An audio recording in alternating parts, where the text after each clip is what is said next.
Salut à tous, c'est Bérangère de Pattes en l'air. On se retrouve aujourd'hui dans une nouvelle vidéo pour parler de la propreté du chien. La propreté, généralement, c'est quelque chose qu'on apprend à nos chiots, mais il est important de savoir qu'on peut l'apprendre à n'importe quel âge.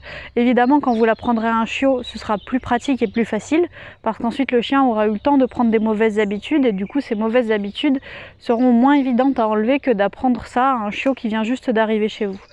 Même si certains laisseront une litière, préféreront laisser une litière toute leur vie à un petit chien comme un chihuahua par exemple, c'est pas des choses rares du tout. On croit souvent ça en éducation canine, des gens qui préfèrent laisser une litière à leur chihuahua plutôt que de les sortir dehors. Je vous conseille vraiment d'apprendre la propreté à votre chien, peu importe sa race, peu importe son âge et peu importe sa taille surtout, parce que c'est plus pratique et puis un chien reste un chien a besoin de découvrir dehors, un chien a besoin de sortir et du coup de faire ses besoins en extérieur. Quand vous apprendrez cela à un chiot, il est important de savoir qu'il y a un temps de formation des sphincters, donc les muscles qui permettent de retenir les besoins. Votre chiot n'arrive pas à la maison à 2 mois entièrement formé, il faut le temps que son corps se développe et se muscle, donc il y a toujours ce temps à respecter et ce temps pendant lequel votre chiot ne pourra pas être propre. De toute façon, la propreté c'est aussi une question de patience suivant les chiots, autant il y en a qui vont mettre quelques jours, semaines, mais des fois même quelques jours à être propre. Autant si vous avez comme moi une Lana a été propre à 9 mois, donc vraiment, et pourtant je suis éducateur canin et je connais les conseils que je vais vous dire d'appliquer, vraiment c'est une question de patience. Mais peu importe votre chien, il y a des choses à savoir, comme par exemple qu'il y a des moments adéquats auxquels le sortir. Donc par exemple après le lever, parce que c'est à ce moment-là quand le chien change un peu d'état, passe entre du sommeil au réveil, que ces sphincters se relâchent. Donc là, quand on se lève le matin, on prend pas le temps de s'habiller, quoi. On prend le temps de s'habiller un minimum, on prend pas le temps de se préparer, de boire le café et tout ça. On sort directement avec son chien. Pour ma part, comme je vais vous parler de récompenses, je laissais les récompenses à l'entrée sur un meuble, comme ça je prenais mon chien, les récompenses et j'allais directement dehors.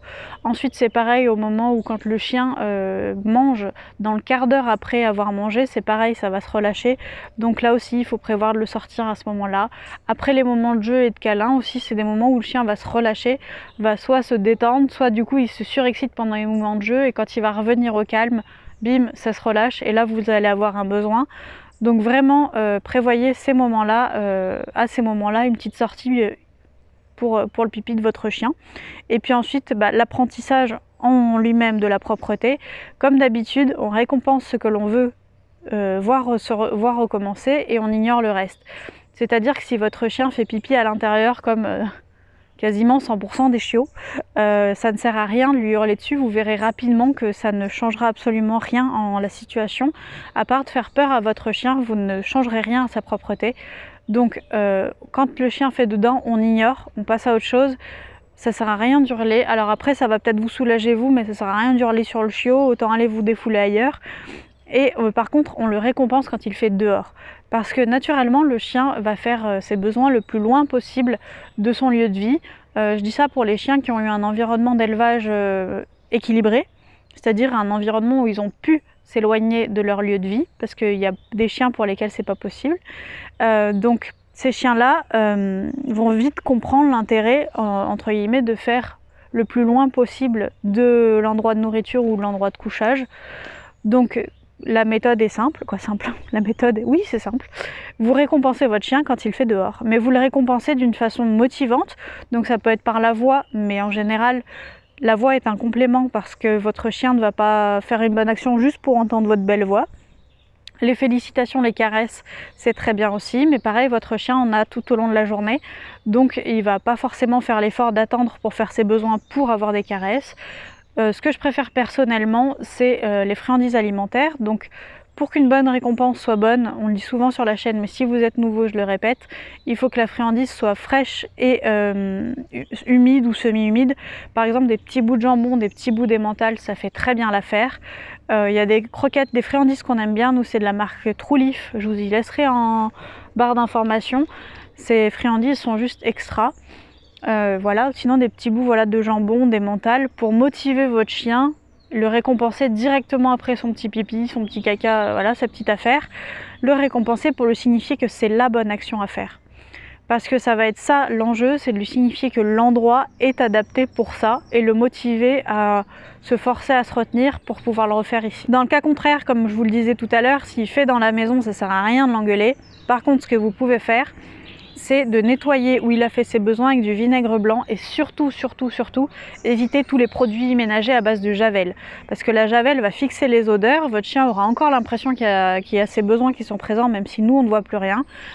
Et le vinaigre blanc, quant à lui, il efface tout. Donc vraiment, coup de vinaigre blanc, ça aide énormément.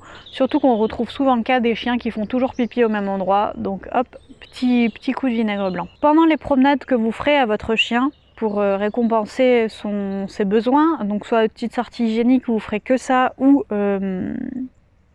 des vraies balades, ne lui proposez pas d'autres activités, comme par exemple, tant qu'il n'a pas fait ses besoins. Comme par exemple, le fait de jouer va déconcentrer un chiot qui a besoin de faire ses besoins. Donc on le laisse sentir ses odeurs, on le laisse flairer, on le laisse découvrir son environnement, on le laisse faire ses besoins et après on joue. Voilà. Ensuite, pour des petits conseils, quand vous êtes à la maison, observez votre chien. Vous allez rapidement remarquer qu'un chien qui a envie de faire ses besoins va tourner, va chercher, va renifler, va se diriger vers la porte. Là, vous savez que c'est le signal pour aller faire ses besoins. Donc soyez attentif à votre chien. Et dernière petite astuce qui a fini pour Lana le travail de la propreté et qui est redoutablement efficace. Partez d'une balade toutes les 2 heures. Évidemment, ça demande de pouvoir le faire, mais si vous pouvez le faire, c'est une bonne chose. Vous partez d'une balade toutes les 2 heures, vous gardez ce timing toutes les 2 heures pendant 3 jours, puis ensuite vous augmentez d'1 quart d'heure ou d'une demi-heure, donc passez à 2h15 ou 2h30 pendant 3 jours. Puis vous réaugmentez 1 quart d'heure ou une demi-heure, 2 heures, on en est à 2h45, 3 heures. Pareil, on garde 3 jours et on augmente petit à petit. On estime qu'un chien est propre au bout de 5 heures où il peut se retenir. Donc quand vous arrivez à 5 heures, vous pouvez estimer que votre chien est propre. Voilà. Ça demande un peu de travail, un peu de temps, mais vraiment c'est une méthode qui a fait grandement ses preuves avec Lana. Lana avait beaucoup de mal à comprendre qu'il fallait faire dehors et je pense que d'avoir ce rythme, ça l'a beaucoup aidé. Voilà pour cette vidéo au sujet de la propreté, j'espère vraiment qu'elle vous aura aidé et je vous dis à bientôt dans une prochaine. Salut!